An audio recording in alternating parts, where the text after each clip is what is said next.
Hello dear students of the first secondary stage and welcome to a new lesson. Today we're going to deal with Unit 6, Lesson 2. Let's deal with the pre-listening question. You're going to answer the following question. Yulina, do you like poetry?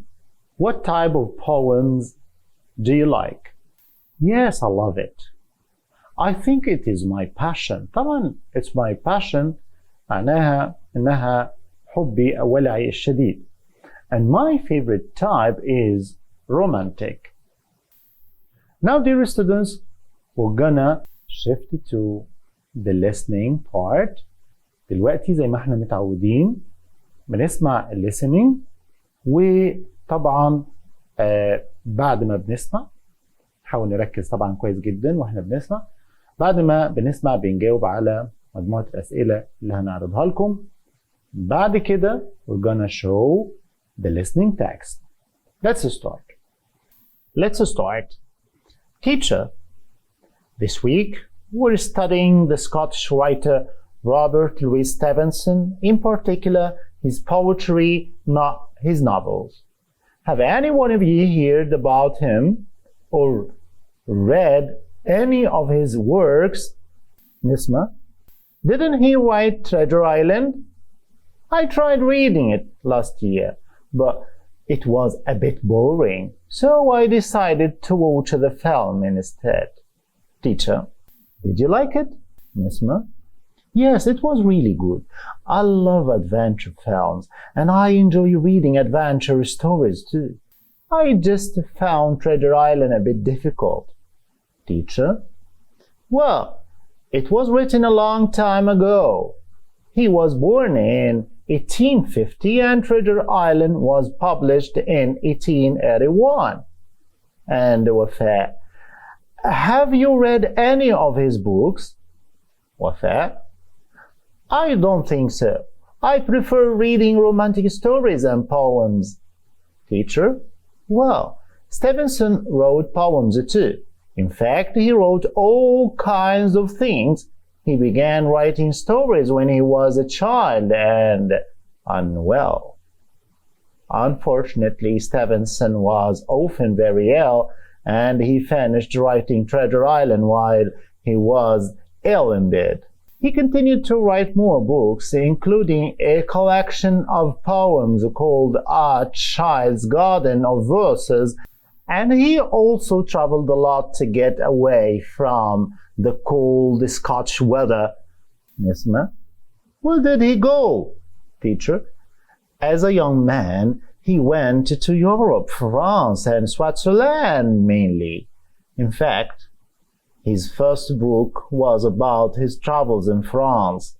He and his family loved sailing and they wanted to sail from America, where they were living, to the South Pacific. The family chose to build a house in Samoa and the Stevenson family lived there until he died in 1894. Now, for this week's lesson, I want you to choose a story or poem by Stevenson and bring it to class to discuss. Then, now dear students, we're going to shift it to the questions. Answer the following questions. Number 1. What type of story is Treasure Island? And what do you think of it? The answer. It is an adventure story. I think it is a bit difficult.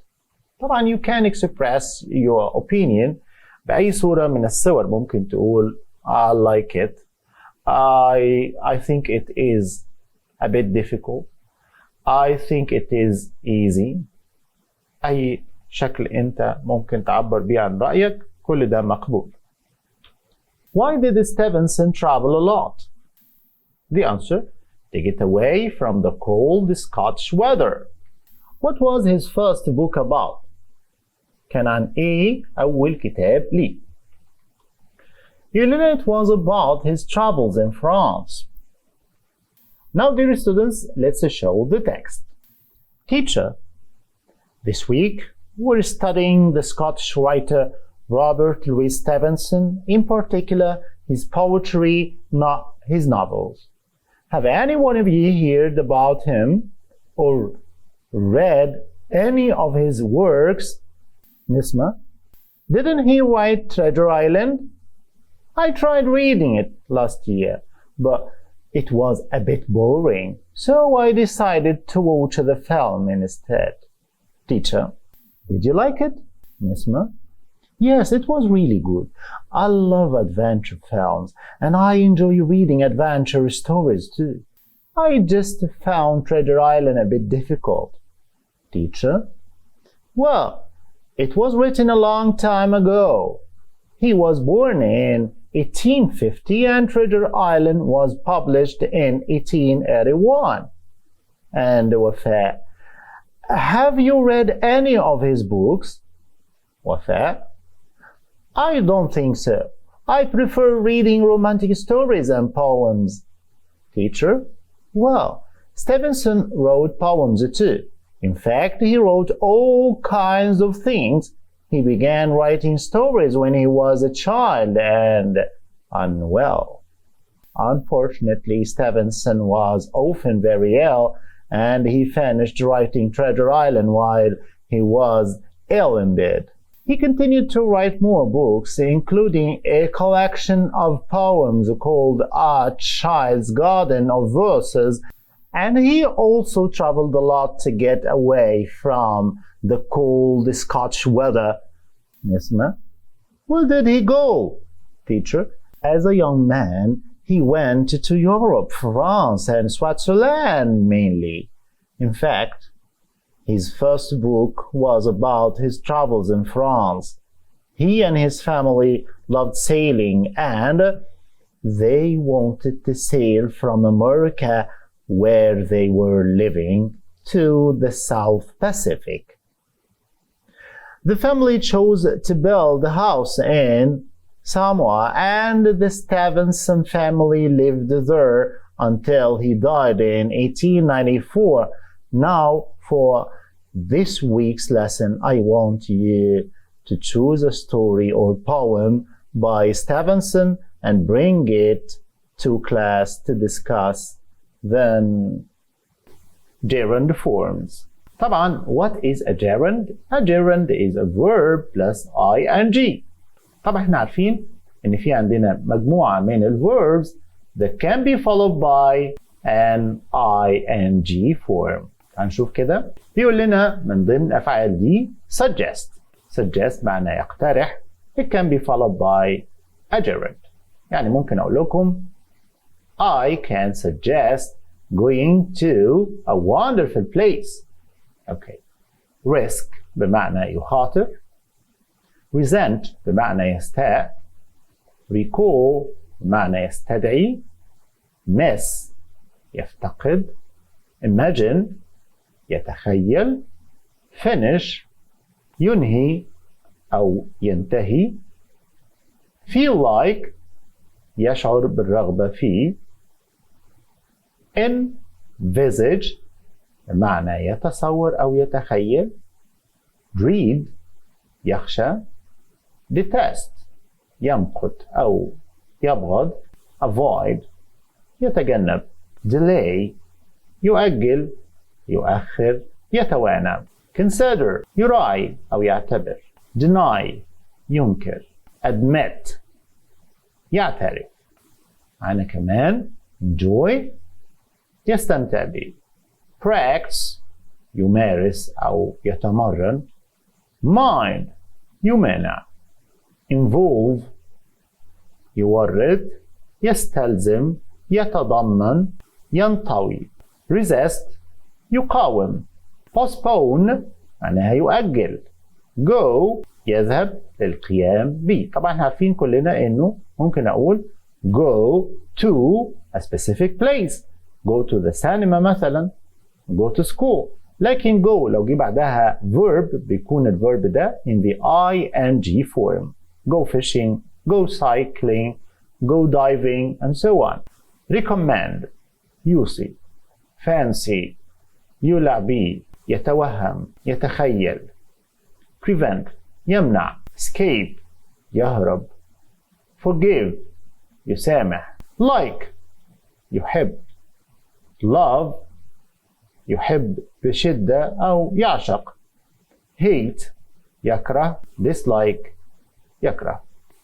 في معنا كمان مجموعة من الفريزز اللي ممكن يجي بعدهم ing form زي be addicted to. وطبعا be addicted to ممكن طبعا احنا لما نستخدم الفيرب او بنحطه في جملة، نحط الفريز دي في جملة، بنصرف الفيرب be بيكون يا اما am او is او are او was او were في الباست. يعني ممكن اقول لكم مثلا I'm addicted to coffee now، وممكن اقول I'm addicted to drinking coffee. يبقى جه بعد be addicted to noun أو verb ing معناها مدمن ليه. devote to يكرس ليه. in addition to بالإضافة إلى. put off يؤجل. face يواجه. quit يتوقف عن أو يقلع عن. deserve يستحق. propose معناها يقترح أو يعتزم. be worth يستحق. be used to معناها معتاد أن. it's no use لا فائدة من. it's no good لا فائدة من. can't bear لا يتحمل أو لا يطيق. can't stand لا يتحمل أو لا يطيق. can't help لا يستطيع أن يتمالك أو يمنع نفسه من. be busy مشغول به. معنى كمان look forward to معناها يتطلع إلى. object to معناها يعترض على. contribute to يساهم فيه. be exposed to يكون عرضة ليه. admit to يعترف أن. own up to يعترف بالخطأ. be accustomed to معتاد أن. take to يعتاد على. owing to بسبب. prefer ing to ing يعني ممكن أقول لكم I prefer staying at home to going out. باجي بعد prefer ing to وبعدين ing for. يفضل شيء على آخر ده معناها. dedicate to معناها يكرس لي. example Jasmine dedicated her life to helping the aged. معناها كرست جاسمين حياتها لمساعدة كبار السن. معانا مجموعة من الverbs بيكونوا followed by object plus an ing form. شوف كده أول verb معانا هو watch يشاهد. spot يكتشف أو يستطلع. see يرى. observe يلاحظ. notice يلاحظ. leave يترك أو يغادر. hear يسمع. feel يشعر. catch يمسك أو يقبض على. discover يكتشف. example يقول لنا I always see her watering the plants. يبقى see جه بعدها object اللي هو her وبعد كده an ing form. see بعدها object وبعدين ing form. طبعا معناها أراها دائما تسقي النباتات وده جزء من الحدث. الله هو في جزء من الحدث وفي الحدث بأكمله بالظبط كده. لو أنا قلت I always see her water the plants معناها إيه؟ أنا برضو نفس الكلام. see جه بعدها الobject وبعد كده الverb بس هنا في الانفينيتيف فورم. معناها إيه؟ إن أنا أراها دائما تسقي النباتات وده طبعا الحدث بأكمله. في معنا grammar note بيقول لنا the verbs like, love, prefer are commonly followed by an ing form, but if they are preceded by would, we use to plus infinitive after them.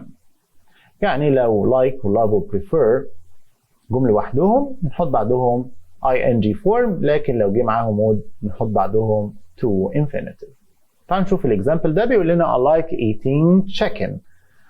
طيب جه بعد like verb في ing form هو eating. تعالوا نشوف كده نكتبها ب would. I'd like to eat a chicken. يبقى بعد would like جه ايه؟ to plus infinitive. I prefer drinking coffee. لكن لو حطينا would طبعا هنقول I prefer to drink مثلا tea. طب هو أنا لو أنا بتكلم عن شعور عام بستخدم like أو prefer بدون would. فأنا بقول مثلا I like eating chicken مثلا. بحب أكل الفراخ بشكل عام.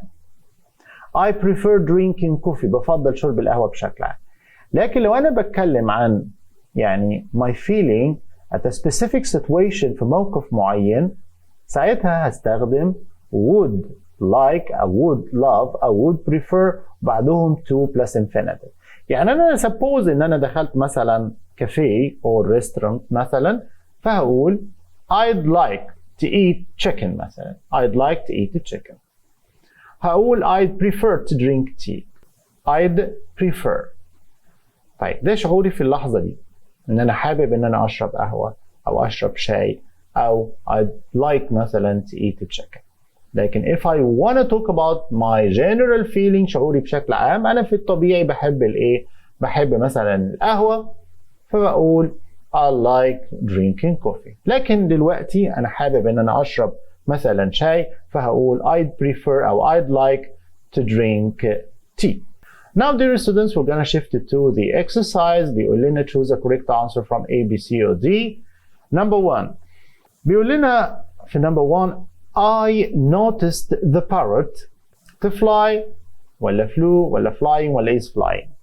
طبعا احنا عارفين ان notice من الافعال اللي بيجي بعدها yes برافو ing form. فهقول I noticed the parrot flying. Number 2 the students stopped space when the professor walked into the room. طبعا الإجابة يا إما laughed. I don't think so. To laugh, stop to laugh ولا laugh ولا laughing. طبعا the answer is yes laughing. طب هو يا مستر هو أنت ممكن يعني تقول لنا امتى استخدم stop ing و stop to؟ yes بالظبط كده لان ممكن stop ممكن يجي بعدها to plus infinitive بس طبعا بتبقى بمعنى اخر يعني stop to و infinitive معناها يتوقف لكي يفعل شيء اخر. يعني انا مثلا suppose ان انا سايق العربيه مثلا فاقول I'm driving my car. I stopped to مثلا to buy a pack of cigarettes مثلا يبقى I stopped to buy توقفت لكي أفعل حدث آخر غير قيادة السيارة. لكن لو أنا مثلا بدخن أقول لكم مثلا والله I decided to stop smoking يبقى أنا توقفت عن الفعل. Number 3 بيقول لنا she is accustomed to space up early. عندنا gets و getting get to get. طبعا احنا عارفين ان be accustomed to بتساوي be used to معناها معتاد ان وبيجي بعدها verb ing. Infinitive forms. طبعا احنا عارفين ان في معانا مجموعة من الافعال بيكونوا followed by to plus infinitive. وinfinitive هو الفعل في المصدر بدون اي اضافات. من ضمن الافعال دي هي wish. wish يعني يأمل أو يتمنى. want يريد. refuse يرفض. prepare يعد أو يجهز. plan يخطط. offer يعرض أو يقدم. manage يدير أو يدبر. hurry يسرع. hope يأمل. hesitate يتردد. fail يفشل. demand يطلب. decline ينتكس أو يمتنع عن. ask يطلب. aim يهدف إلى. agree يوافق. معنا كمان decide يقرر. promise يوعد. seem يبدو. learn يتعلم، swear يقسم، determine يعقد العزم أو يحدد، expect يتوقع، neglect يهمل، threaten يهدد، intend ينوي، arrange يرتب، need يحتاج، attempt يحاول، prove يثبت. معانا مجموعة من verbs followed by the object plus to plus infinitive. زي ايه؟ زي request يطلب، remind يذكر، teach يعلم، warn يحذر، order يأمر، tell يخبر، invite يدعو، force يرغم، ask يطلب، encourage يشجع، allow يسمح، recommend يوصي، advise ينصح، permit يسمح، persuade يقنع، promise يوعد، expect يتوقع. في معنا grammar note بيقول لنا the verbs advise, recommend, encourage, allow, permit can be followed by an ing form if they don't have an object after them.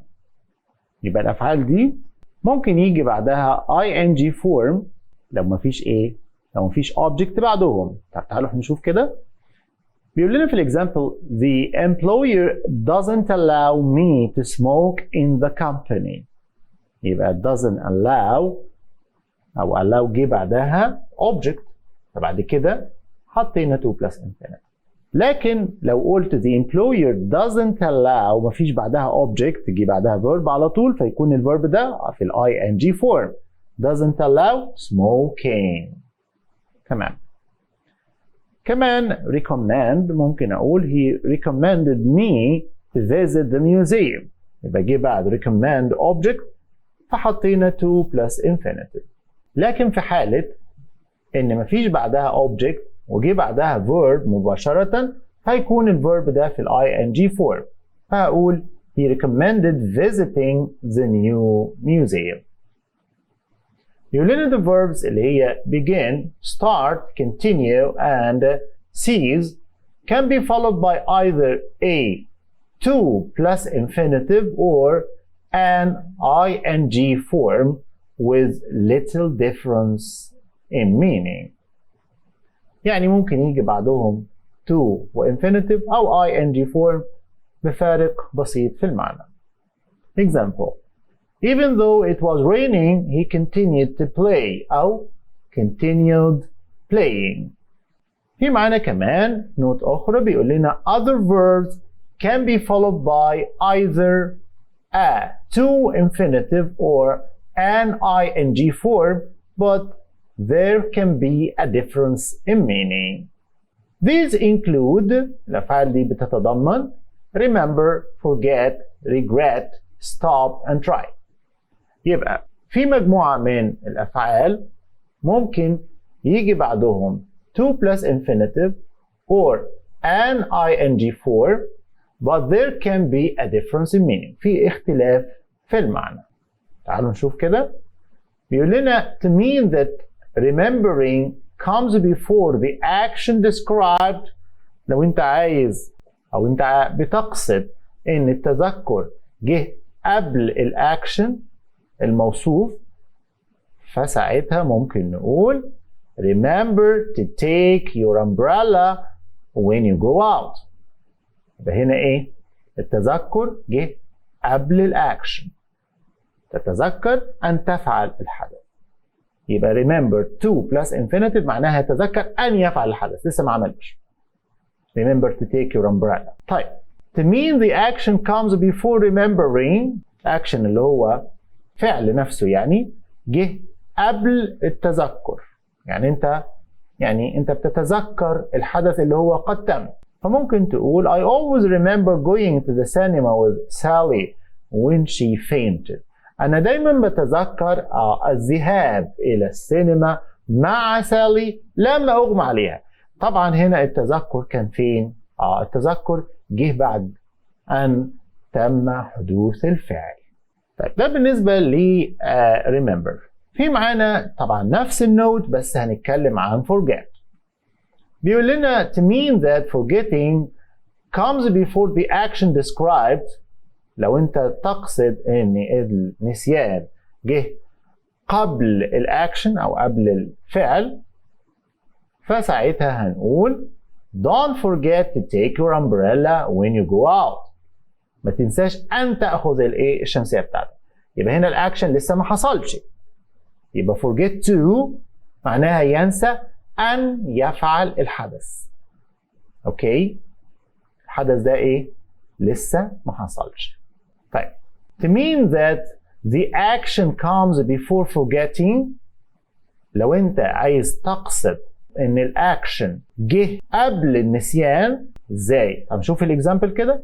بيقول لنا I asked مصطفى to lend me some money and forgot having a credit card with me.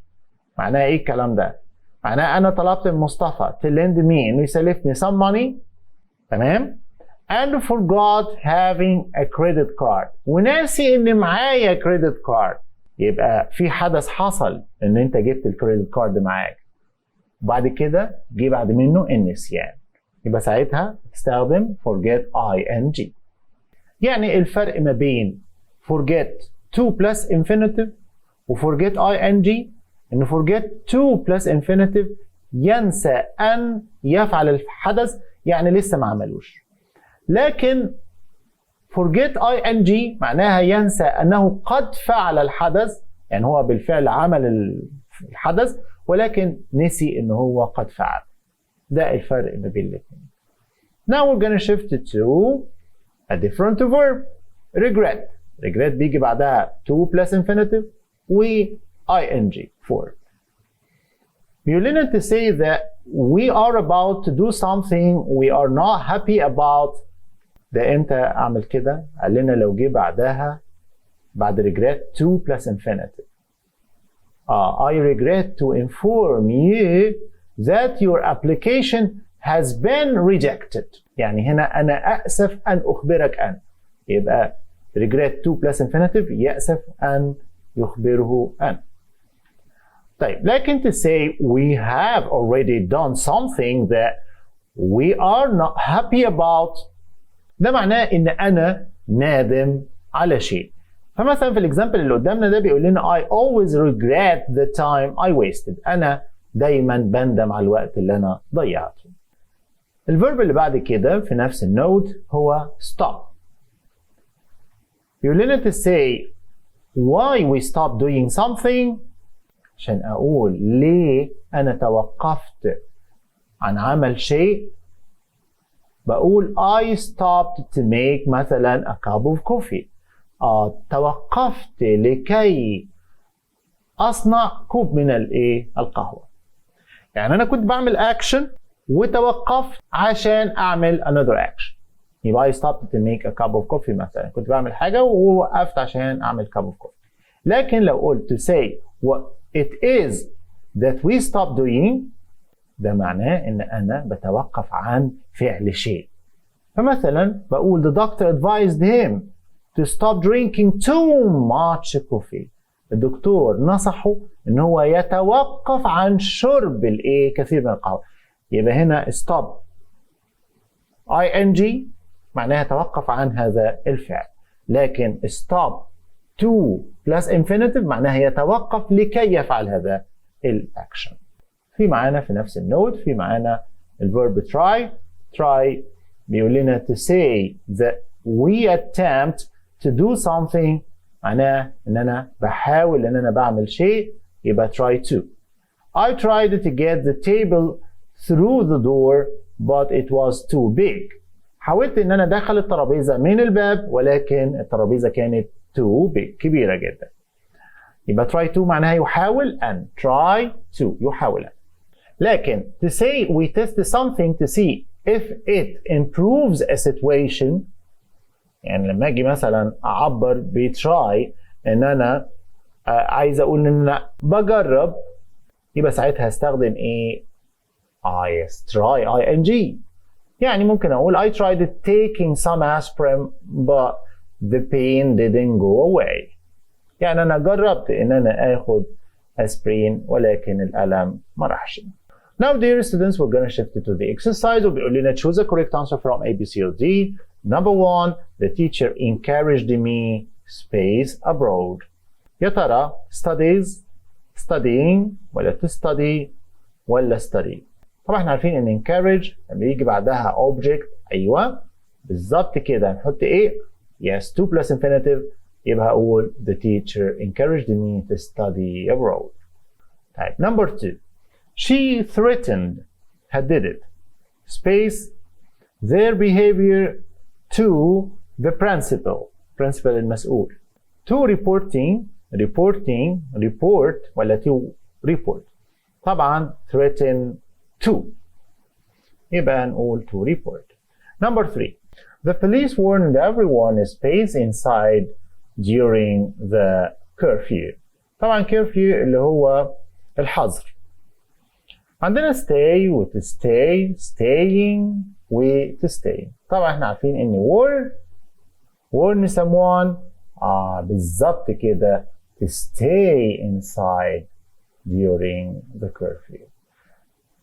Now dear students, we have come to the end of this lesson. Wishing good luck and bye-bye. فهمت الدرس؟ ده وقت التطبيق مع تدريبات واختبارات نافس. حمل الآن.